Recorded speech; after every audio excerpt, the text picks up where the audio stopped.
Okay, so we finished off there with episode 1 talking about careers, and it finished off quite nicely to now start talking about entrepreneurship and how we actually got on to running our own businesses with that. So with that in mind, do you want to start us off talking about entrepreneurship, how you kind of get started into it? Yeah, definitely. So in episode 1, I kind of spoke about I'd already had a business, so I've always had that entrepreneurial sort of vein within me.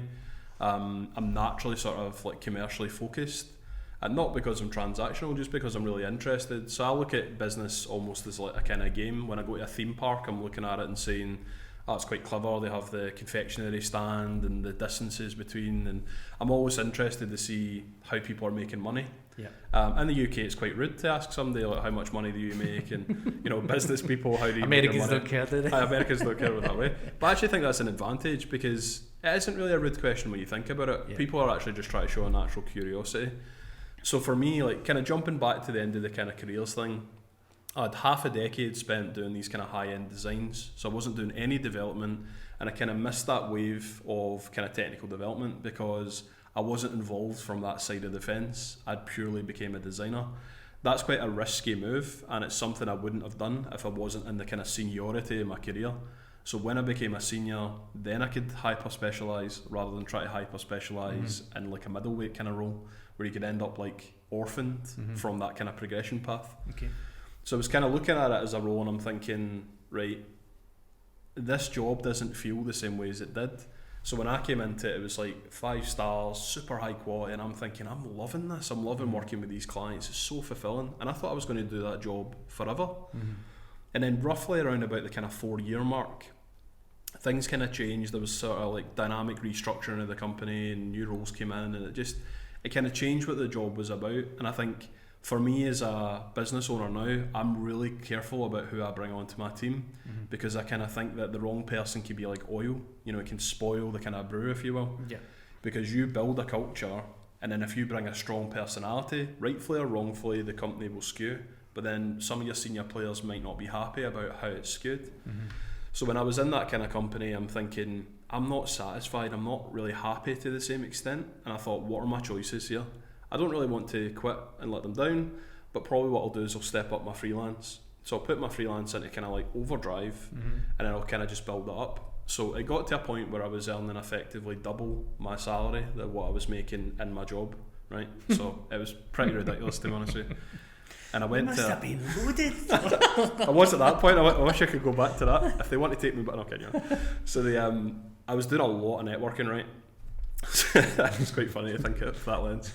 But when you go back to the networking, I was doing a lot of networking, trying to raise the profile of my business. So I was on that kind of cuff where I was thinking, I really should push this to be an agency now. That's where I could feel it was tracking towards. Yeah. And I went to this networking event, and I met a guy that's a marketeer, funny enough. And he'd said to me, you know, so let me get this right, John. So you're doing a job and you're getting paid X, which is a good salary. Like you're a head of design, you're paid quite well. And then you're making almost double that in freelance, but for some reason you're not dedicating yourself just to pushing the business. That doesn't seem right to me. So then I hit him out with all the kind of standard excuses, right? I'm going, well, you know, my wife's pregnant with our 4th child at the time. I've got 5, just to add that in there. But so 4th child on the way, she's pregnant, I'm married, I've got a mortgage. And he looked at me, right, and he's just like, yeah, you're right, John. Entrepreneurs don't have families. Their wives don't get pregnant. They don't have mortgages. You're right, you should just go back and do your job. And the way he said it was like so dismissive, so flippant, that I was like, it was like a slap in the face, you know, because I was thinking, oh my God, I can't believe this guy's just said that to me. But you know, in my head I thought, he's right. I'm sitting here trying to save my way to successful business. And you can't save a successful business. You know, your company, my company, it only thrives if you build it. So if you're trying to survive on savings or something like that, you're dead in the water before you start. So I went back that day and I quit that very day. It's also like, sorry to jump in there, but there you go. It's also focus as well. You know, if you've got two things that you're focusing on, you've got to split. Exactly. But if you go, right, this is 100% business, then you're going to spend all your time, you're going to put all your effort into that, and then it's going to just flourish even more. Yeah, it's a funny kind of way of looking at it as well, because when I jumped, people were kind of thinking, well, hold on, like, what do you mean you've just kind of left your job? Like, you were quite a senior person, you're a head of design, why would you just leave? I thought you loved your job. And I'm like, I do love my job, but my business is actually in the career sector that I have. And I remember having conversations with my parents. So my family's not entrepreneurial, I don't really have any business people in my family. And I remember my mum saying to me, kind of, are you not worried? And I was like, well, obviously I have normal anxiety as you would have. It's quite a risk, you know. It's kind of like pushing all in on a poker game. Yeah. You know, it could kind of spectacularly fail, but I kind of believed in myself that it wouldn't. But I was trying to understand it from her view, like, so she obviously doesn't know all of that, so why is she thinking that way? And she'd kind of say to me, well, what happens if it doesn't work out? You know, will you get another job? You know, will they take you back, that kind of way? And I was thinking, hold on, if you have, say, 17 years experience in a field, you don't get amnesia. It's not like you lose your skills, right? So it's like, literally right now, if the company failed and turned to like nothing, it was just totally gone, I could go and get a job as a creative director or a commercial director or a CTO. You wouldn't, but you could. Yeah. The point is, it exists there as an option. So there almost is like a kind of, I think people forget that when they jump out. And I get it, I'm kind of speaking out of turn there a little bit, because not everybody has the financial kind of capability to take the risk, and I understand that. So let's say that I made the jump and it failed spectacular. Now, I might have lost my house, I might have lost my wife, because she might have looked at it and thought, you know, you're not supporting the family. I might have kind of like upset my kids that I've took this risk with our family, like in the future at some point. But the whole point is, I had that support network, so I could do it. But I think not everybody does have that. So some people, if they fail on kind of bad times, it would be really difficult for them to rebuild their life. But if you look at some of the most successful people, I don't know if you know the story of like Theo Pathesis, like the guy that was one of the dragons. Now he talks about like literally losing a house, like a mansion he's losing, you know, and his family's still stuck out with him. So I always remember that in myself, in the sense of, you know, it's never over. You know, unless somebody died, it's not actually that major. You can pick yourself back up for it. Yeah. What about yourself? How did you get started? Yeah, well, I'll kind of take you all the way back kind of to the origins. I, as I said probably in the last episode, I always had that entrepreneurial mindset. It's always been there. There's been a little kind of bug just at me, like, you know, you want to kind of go out on your own or do something. And that's even from being a really young age. So from being very, very young, my dad told me a story about marketing. And it was just a bedtime story, because he was at university. Wait, you got bedtime stories about marketing? I love your dad. Right, how did this come about?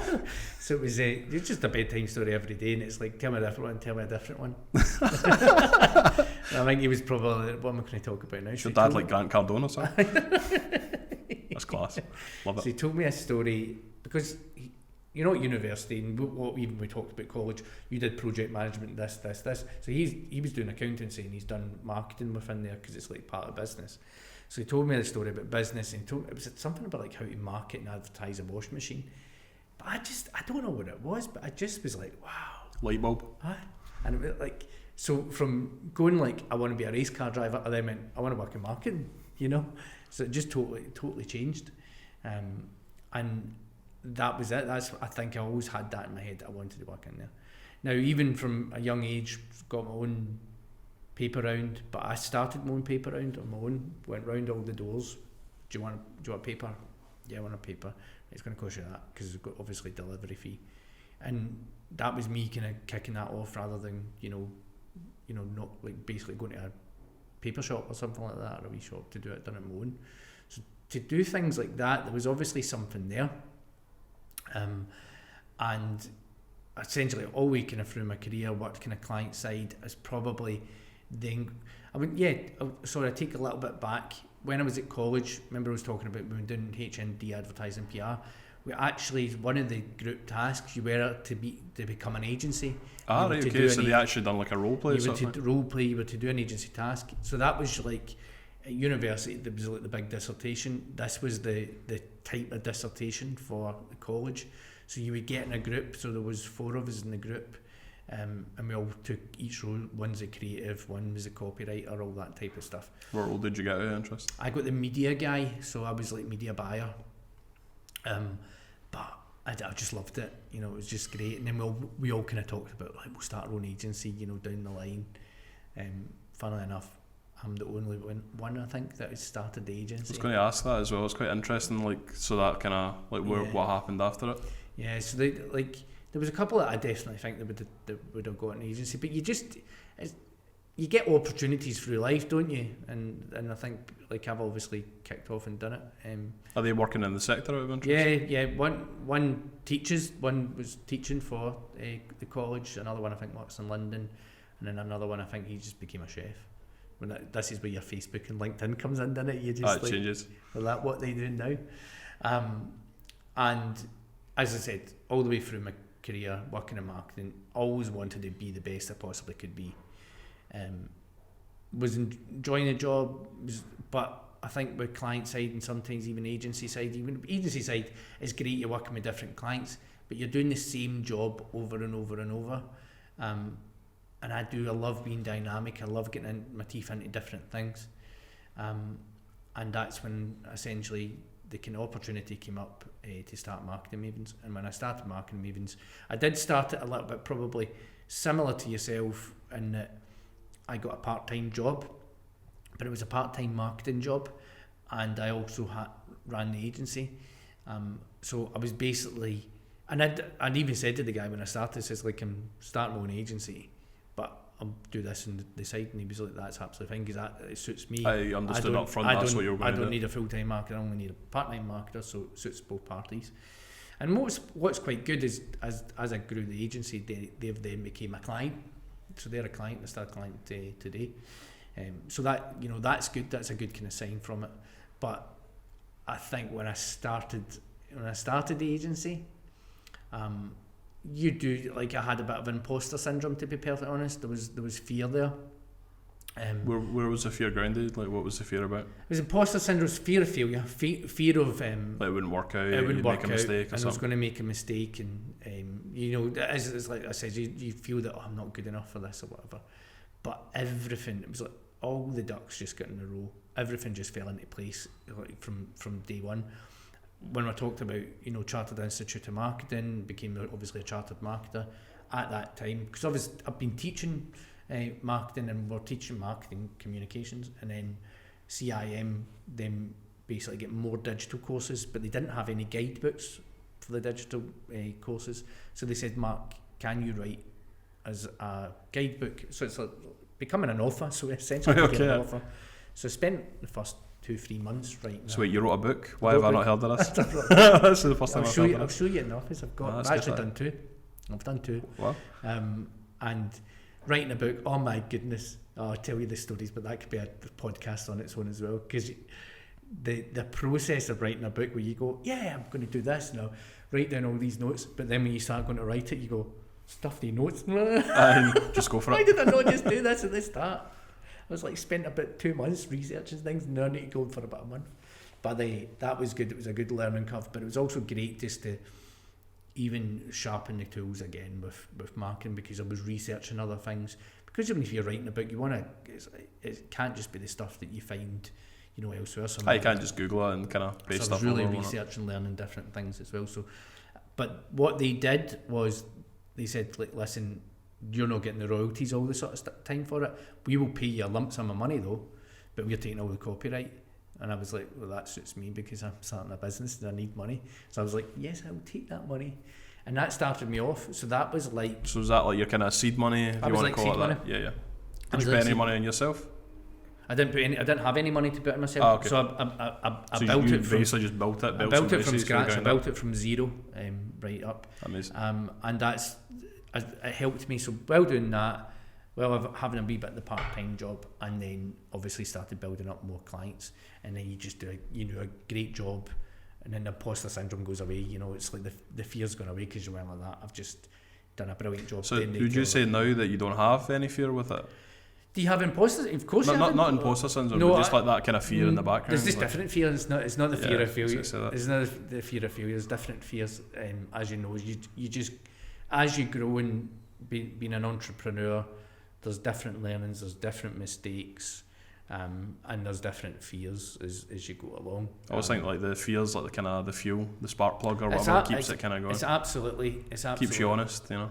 And I think that it comes back to obviously like probably with both of us, you know, getting made redundant, having setbacks in life, I think there was always a fear, and that's probably built from the past. There's fear there, so it fuels me even to this day. I'm like that. I've got a family to feed. I've got a life to keep happy. Some of the time. Some of the time, yeah. Same as me. I'm not really successful at keeping her happy because she's always moaning at me. That's natural. That's natural. So that was me and how I kind of get started in the agency kind of world. So tell me a little bit more about your kind of entrepreneurship and stuff like that, and some of the sort of learnings and things that you've got. Yeah. So for me, I suppose the first thing, like when I kind of jumped out, I had a bit of a strategy, like what I wanted to build. Mm-hmm. So I'd worked a lot with whiskey companies. Yeah. So they do what's called a gin play. And a gin play, just for anyone listening that doesn't know, Mark will be sick of hearing that, I've probably told it many times, but when you produce whiskey, it takes obviously a long time to mature it. So like good whiskies are like 4, 5, 6 years and so on. So who can start a business and survive for 4 years with no revenue? Not many. So generally what they do is they use the same sort of like stills and setup to procure gin, and it can be basically bottled like 3 hours rather than 3 years. So that's why we've seen an explosion of gin on the Glasgow market and in the international market as whiskey distilleries have become increasingly popular with our generation. So I looked at what they had done and I thought, I want to build a software house. Mm-hmm. But software house is probably one of the most expensive types of business to build. Mm-hmm. I would reckon. There probably is other ones like maybe pharmacy or big machinery sort of companies. But when you don't come from wealth, you have to look at it and say, what's feasible, what's realistic? Mm-hmm. So when I looked at it, I thought, right, I want a software house because that's what I love. My passion is software. I love the complexity of it, which is part of the reason why I'm attracted to business in the first place. Because, you know, if I look at my hobbies and things, it's like playing poker, playing chess. I love strategy. I love like that kind of like building. You know, it's like real world SimCity, you know, where you're building this business and accumulating EXP or points experience. So I was kind of building that up and I thought, right, how do I build a software house? Right, what I'll do is I'll face it with an agency. So I launched Loudon Design, which was like a web agency. And I thought, that will make the revenue. And then instead of hiring for the bottom, like junior developers, middleweight developers, and I'll sort of like massage the difference and make out like it's more senior than it is, which I'm not pointing any figures to other agencies out there. I understand why they do that because your costs have to be kept tight. Mm-hmm. But I was looking at it in the long tail investment. I'm thinking if I hire for the kind of more senior resources, I'm going to end up with like a really high caliber team. And that kind of paid off because we did increasingly go into the software side and we were producing these much bigger kind of projects. So there's much more R&D, there's much more innovation, there's much more complexity, and you're basically bringing systems to life that don't exist. And that's amazing to do that because it's hugely fulfilling. So I knew I wanted to do that for day one, but originally I had this little thing called Impart Engine sitting in the back of my mind, and I'm thinking, right, I'll build an educational platform. Mm-hmm. I'll build this kind of SaaS product. Yeah. Because of all the types of businesses, you've got selling products, you've got selling services like time, like we do, but I think that those two sectors are fundamentally flawed. Mm-hmm. Whereas selling SaaS is that annual recurring revenue, and annual recurring revenue is like the kind of the utopia. Talk about getting off the tools, talk about passive income. ARR is probably the best kind of revenue you can have, but to get it, you need to have like a unique idea, something that's in demand that has a subscription based. But you could have a team of 10 guys, 10 guys and girls, and then that could actually make you more revenue than a 300-man agency. But it's getting to there, and that was really kind of challenging. And it's funny that you talk about business strategy. So did I have a business strategy written down and planned out? Probably not when I started off, but I definitely had it was all in my head. So for me, you might have obviously HubSpot, you might have heard of HubSpot. So they wrote a book called Inbound Marketing, wrote the book Inbound Marketing. So read the book, not wrote the book. I wish I wrote the book. I was going to say that. This is the third book now you've read in the same podcast. Like we're doing well. So read that book and I just loved the inbound marketing theory. That's what I wanted to do. That's what I was doing even in my role. And that's what I wanted to do when I started an agency as well. I also felt, working in client side, I worked with a lot of agencies as well. We brought in agency specialists and things like that as well. So I kind of saw it from the other side. I saw it from the client side of what the gaps are. And I did feel that there was a lot of a trust. Trust was a big thing. And then the expertise and the knowledge and things like that. So sometimes I used to be like, I would be going back to the agency going, that's not right. Yeah. Like, what you're saying is wrong. This is actually what it is. So I was like, if you're paying for a specialist, if you're paying for a specialist agency, you do want them to be a trusted expert, and that's what essentially Maven stood for, and that's what it all kind of came about. I also I knew about, obviously cost and pricing and stuff like that as well, and I think I took that from the kind of agency side of build a routine based model, like set yourself up that you're doing marketing, but it's marketing on a monthly basis, and build it up as a retainer and charge each month. And that's essentially a great way of building the business as well, because you get a number of clients that pay you X, that that X is coming in, then you can then start building on that. So where did you take that model from? So did you lift that from one of your previous roles? So both on the retainer and the kind of hourly cost, where did you pull that from, that knowledge? The knowledge was pulled from experience working with other agencies and working in the other agency. When I worked in the other agency, we were also kind of helping with proposals and things like that as well. So you're getting to see so the I got to like see what it was. It's good to see that as well. It was good to see it, but that's what I'm saying. Like you learn every day, and you like. For me, I'm learning all the time. I'll learn off you. I'll learn off people that I speak to, even the staff. But you pick up certain things as you go along. Oh, that's quite good. And then you stick with it, and then you go. You meet somebody the next time. And go, oh, did you know? Exactly. I know this. So that's what I did. So I just picked up and learned different things as I went along. I felt that was a good kind of model of doing things. But, with revenue and building up different things, with being an entrepreneur, you've obviously got the retain based, but it means that you've got the money for the project based stuff. So we did a lot of stuff with like a design agency, and like in previous jobs, and they were very much in the project base. So they would just have like massive kind of flat fee, but once that job's finished, they're chasing work. They're sweating.